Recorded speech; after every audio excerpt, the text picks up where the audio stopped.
Alright, I'm working my way through a bunch of the units that I haven't used in videos yet. Some of them are months and months old at this point, and I still haven't made a build around them. I guess that just shows you how many new units have come out this year.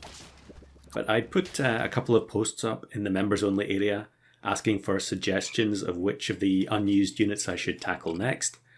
And Not a Game Devlog suggested that Sugar Glider was the cutest of all the remaining pets that I hadn't used.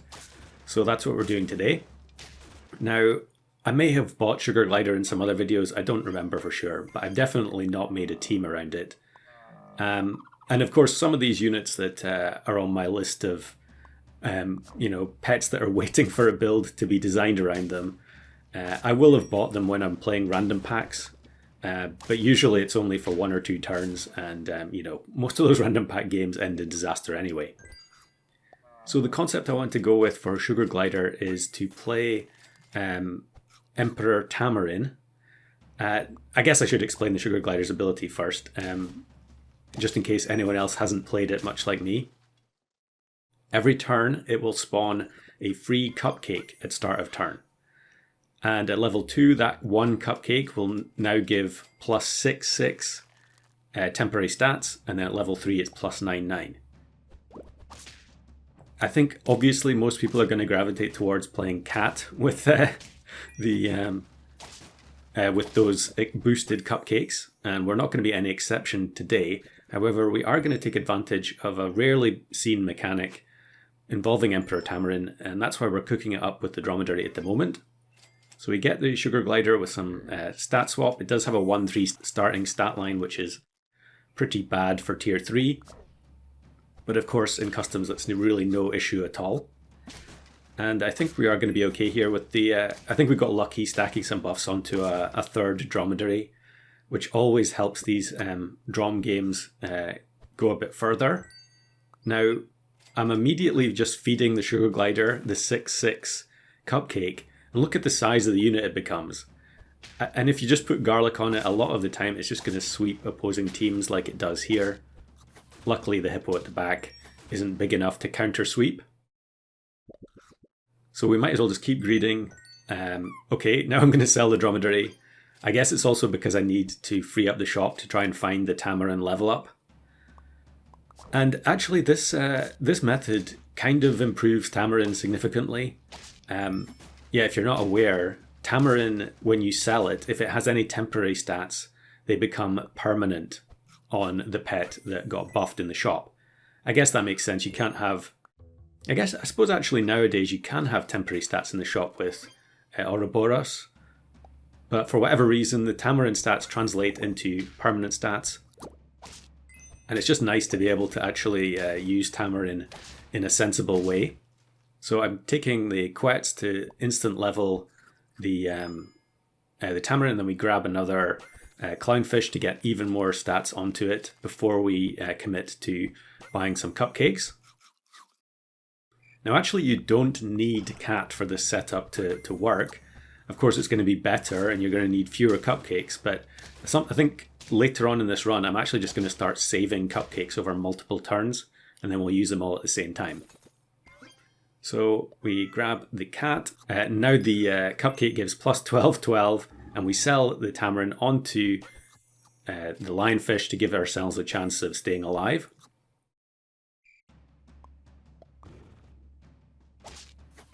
And really, I want to try and do this as many times as possible. So we bring in the second Tamarin.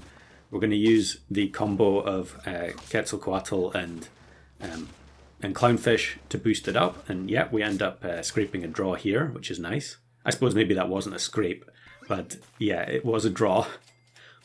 So yeah, okay, I'm going to freeze the cupcake now, and then we'll just take Eggplant for more survivability. And we're just going to keep stocking those cupcakes until we can actually boost the Tamarin up big enough that the unit it spawns, the unit we sell onto is going to become an absolute Goliath. So there were a bunch of units I had in the pack that were obviously very Tamarin friendly. You know, we've got Nurikabe, Reindeer, Coconut Crab, Harpy Eagle, just lots of solid stuff. Now this looks quite scary with Nurikabe and Rhino both scaled up heavily, But again, it's going to be a draw, and we don't even need the lionfish snipe damage. So I'm going to feed the Tamarin 399 cupcakes, sell onto the coconut crab, and there you go. Even without a cat, we have the instant 50-50. Now the other benefit for Sugar Glider is that because we're generating free food, we can also use that food to trigger units like coconut crab. And this is kind of funny that the hyena swaps the stats, or did it swap the lineup? Maybe it wasn't swapping stats, but at 50-50, it doesn't matter because it's going to be the same stat line regardless. So yeah, I roll once here just in case of getting chocolate in the empty slot. We don't get it, but we might as well take the coconut anyway. We're probably going to need it to survive. Of course, it immediately gets removed, but we're going to win regardless.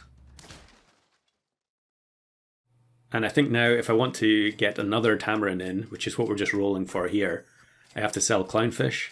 And I'm sure I'm going to do that because that was the entire point of the video. Of course, it does get to a point where it's very unrealistic to get any more Tamarins. In the olden days with Alpaca, you could just buy the Tamarin into an empty slot after scaling the shop and it would be incredibly strong. As we actually lose here because we didn't have the level 2 lionfish yet. But luckily with 2 hearts we can still greed for another Tamarin to really drive home this synergy. And of course Quetzalcoatl just keeps on buffing the Sugar Glider since it's our only tier 3 or lower. This is another weird looking team with, I think they had Fly in front of Turkey when we did move them with the eggplant.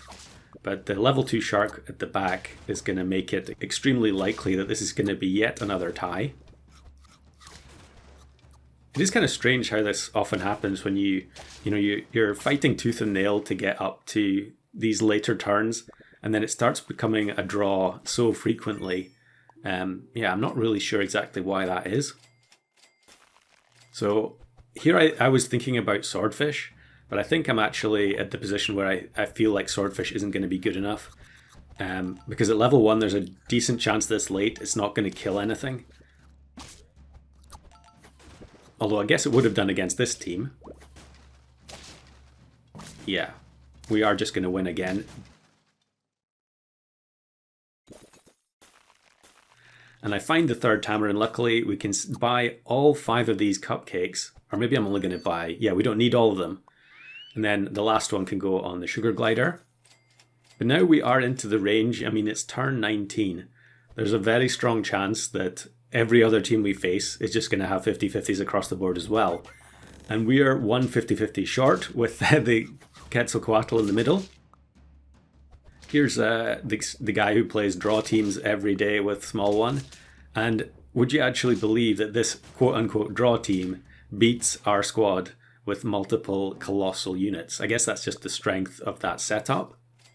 But we still have 1 heart. And I'm just looking for something now to replace Quetzalcoatl. I'm not sure why I took the lionfish there. I guess maybe going for level 3, but I feel like that's probably not worth it. And here we actually face Metabrusque. I wonder if this is a random pack team, because it is a kind of slightly unusual selection of units. But again, it's going to be an honourable draw. So we're actually going to feed the coconut crab again because it was only on a level 2 coconut. So if we feed it 3 times, we're now going to get an extra coconut trigger. Yeah, here we go. Here's another team with almost all 50-50s. The coconut crab soaks up a good amount of damage, allowing us to knock out those front units. And it's going to be another tie, I think. Yeah, this time with the level 2 in the back, it does get the draw. So I'm going to just keep using the cupcake to top up the stats. And then now it's time to get rid of Quetzalcoatl and pick up one of the toys. And then a base stats rock on turn 22. And this looks like a beatable opponent. Yeah, the coconut crab doesn't lose any triggers because of snipes. The amalgamation is level 3, so that is quite a lot of mana. And they do have Easter egg here, but we have the double lionfish in the back. So you can clearly see that we're going to get the job done. And the Sugar Glider Tamarin strat manages to win on turn 22.